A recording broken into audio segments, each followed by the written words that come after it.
राम नाम की लूट है, लूटी जाते लूट, पीछे फिर पछताओगे, हे प्राण जहांगे छूट।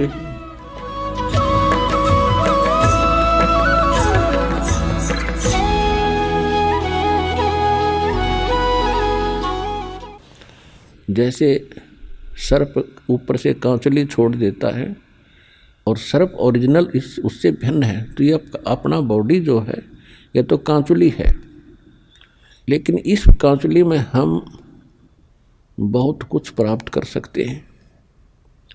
ये शरीर ऐसा समझ लो जैसा अंडा होता है, अंडे का कवर होता है, और जब भक्ति इसमें बीज पड़ जाता है तो ये इसके अंदर जैसे अंडे में बच्चा बन जाता है, और जब वो बच्चा पंख वगैरह उसके हो जाती है तो अंडा फूट जाता है। अंडे को छोड़ के अंदर जो वस्तु थी वो बच्चा, अब उसके पंख होगी, वो उड़न लग गया।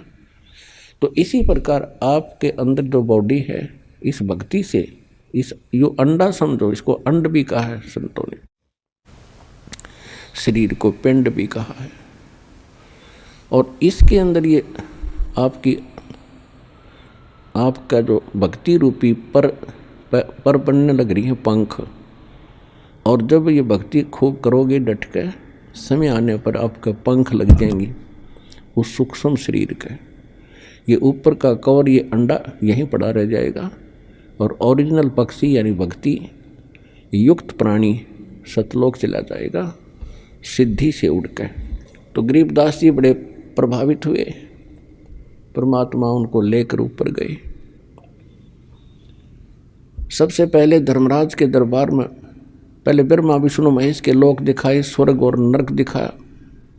वहाँ हाहाकार मची थी, सभी प्राणी परमात्मा को देख रहे थे, और उनको वो बातें याद आ रही थी जब कभी वो मनुष्य शरीर में थे, जो आज नरक के अंदर दुख उठा रहे हैं या स्वर्ग के अंदर अपनी पूंजी नष्ट कर रहे हैं। उनको वो दिन याद आते हैं जिस दिन परमात्मा कभी उनको पृथ्वी पर मनुष्य शरीर में मिले थे, और उन्होंने परमात्मा के इस ज्ञान को कानों के ऊपर से टाल दिया था।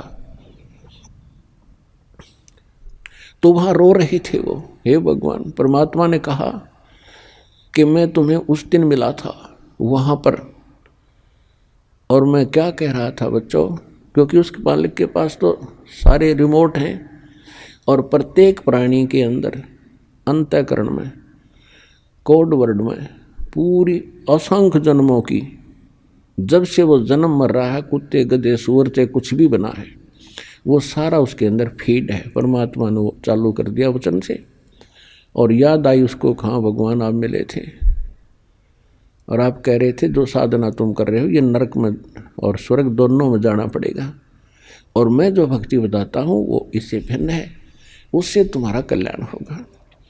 उस समय आप क्या कह रहे थे, विवाद कर रहे थे, मुझे खुरका धमका रहे थे, तू क्या जाने दुल्हा, तू क्या जाने क्यों बकवास करता है, हमारे देवताओं को तू ऐसे बताता है।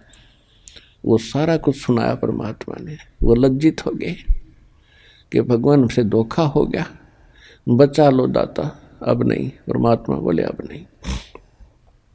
जब कभी तुम्हें मानुष शरीर प्राप्त हो और मेरा कोई दास मेरे ज्ञान की महिमा सुना रहा हो, उसकी शरण में आ जाना, तब तुम्हारा कल्याण होगा। अब गरीबदास जी सुन रहे हैं, उनकी आंखों से सुन रहे हैं, अपने आंखों देख रहे हैं, कानों सुन रहे हैं कि इन्होंने ऐसे ऐसे कहा था भगवान को, और आज ये रो रहे हैं। ये रामकृष्ण के पुजारी थे, कोई शंकर जी का पुजारी था, कोई मुसलमान वहीं पीटा जा रहा था, कोई कुछ साधना कर रहा था, कोई जैनी था। अब सभी वहाँ भुगत रहे थे। अब गरीबदास जी इतने दृढ़ होते जा रहे थे, ओए होए, हे भगवान ने सचमुच ये हालत होती अगर हम मालिक ना मिलते तो अपने को। फिर ब्रह्मा विष्णु महेश के लोक में ले गए। वहाँ देखा बेटा ये सब ना अपनी दुकान खोल रखी है। विष्णु लोक में एक होटल है, शिव लोक में होटल है, और ब्रह्मा के लोक में भी होटल यानी स्वर्ग है। विष्णु जी का पुजारी विष्णु लोक में जाता है जब तक उसके पुण्य रहते हैं वो वहाँ रहेगा, उसके बाद फिर नरक में डाल दिया जाएगा। और ये प्रत्येक प्राणी से अपने राज्य चलाने के लिए, ये राजा हैं, ये टैक्स लेते हैं। जैसे यहाँ पृथ्वी के राजा आपसे टैक्स लेते हैं, अपने ठाठ करते हैं, आपकी पूंजी तय, इसी प्रकार वो वहाँ करते हैं। इसी प्रकार शिव के लोक में रेस्टोरेंट है, यानी स्वर्ग है। शिव का पुजारी स्वर्ग में रखा जाता है। जब उसके पुण्य समाप्त हो जाते हैं उसको फिर नरक में डाल दिया जाता है। नरक के बाद फिर 84 लाख प्रकार के इन प्राणियों के शरीरों में असंग जन्मों तक भटकता रहता है। इसी प्रकार ब्रह्मा जी के लोक में, इसी प्रकार दुर्गा जी के लोक में, ऐसे ही गणेश जी के लोक में जो गणेश के साधक हैं वो उसके पास चले जाते हैं। ऐसे ही ज्योत निरंजन ब्रह्म काल के ब्रह्मलोक में ये सब व्यवस्था बनी हुई है। और ये सभी इन पर टैक्स लगाते हैं, चार्ज लेते हैं अलग से, कि कोई 10%, किसी में 20%, कोई 25%, कोई 15% आपकी पूंजी का। और जब आपके पुण्य समाप्त हो जाते हैं आपको वहाँ से ज़बरदस्ती, जैसे यहाँ से फेंक दिया जाता है उस तरह वहाँ से फेंक दिया जाता है। फिर परमात्मा उनको लेकर गए गरीबदास जी को यहाँ के न्यायाधीश के पास, 21 ब्रह्मांड का जो न्यायाधीश है धर्मराज के पास। अब जहाँ जहाँ भी परमात्मा जा रहे थे सभी ब्रह्मा जी के लोक में गए। ब्रह्मा जी ने आसन त्याग दिया, लेकिन परमात्मा खड़े खड़े 2 बात करके चल पड़े। विष्णु जी के लोक में गए, विष्णु जी ने भी आसन त्याग दिया और खड़े हो गए, सत्कार किया। ऐसे ही भगवान शंकर के लोक में। फिर जब धर्मराज के लोक में गए, न्यायाधीश के लोक में गए, उसके ऑफिस में गए, तो धर्मराज ने भी कुर्सी त्याग दी और करबद्ध होकर खड़े हो गए। एक आध्यात्मिक शक्ति ऐसी है, इसमें किसी को अपनी आइडेंटिटी बताने की आवश्यकता नहीं। अपने आप सामने वाले पर प्रभाव होता है, अपने आप वो नतमस्तक हो जाता है। और परमात्मा खड़े खड़े उस न्यायाधीश को धमका रहे हैं, खुरका रहे हैं। यहाँ के न्यायाधीश यानी 21 ब्रह्मांड के, एक ब्रह्मांड में होता है वैसे ऐसी व्यवस्था 21 ब्रह्मांड में अलग अलग होती है। तो इस ब्रह्मांड के न्यायाधीश यानी मुख्य न्यायाधीश चीफ जस्टिस को, धर्मराज को परमात्मा खड़े खड़े कह रहे हैं कि कान खोल कर सुन ले, यदि मेरी आत्मा का तूने अकाउंट भी ले लिया तो मुझसे बुरा नहीं होगा।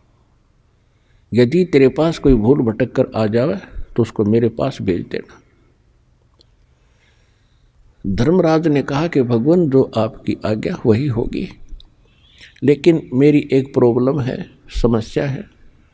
आपकी शरण में आने से पहले जो व्यक्ति, जो प्राणी जितने भी पुण्य और पाप उसने प्राप्त हैं, तो उनका भोग तो दंड मुझे देना पड़ेगा पापों का। पुण्य तो दुखदाई है ही नहीं, लेकिन पापों का दंड तो मैंने देना ही पड़ेगा, ये मेरी मजबूरी है प्रभु, कुछ इसका समाधान करो। अब आदरणीय गरीबदास साहिब जी ने वापस आकर फिर बताया कि कैसी वार्ता हुई मेरे सामने।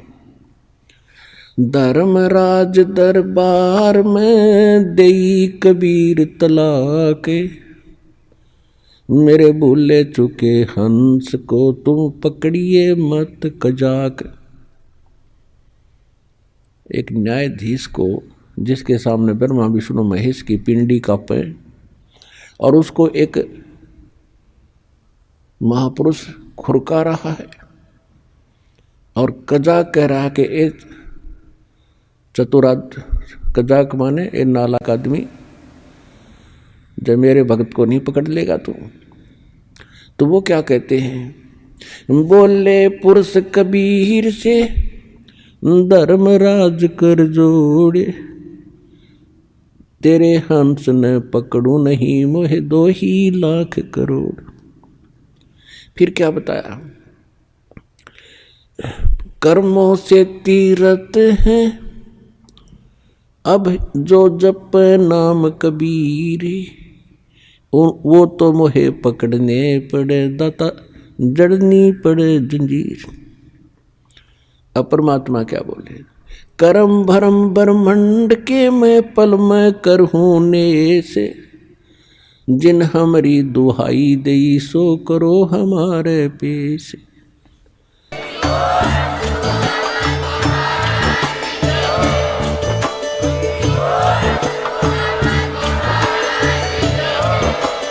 आप सुन रहे थे जगत गुरु तत्वदर्शी संत रामपाल जी महाराज जी के मंगल प्रवचन।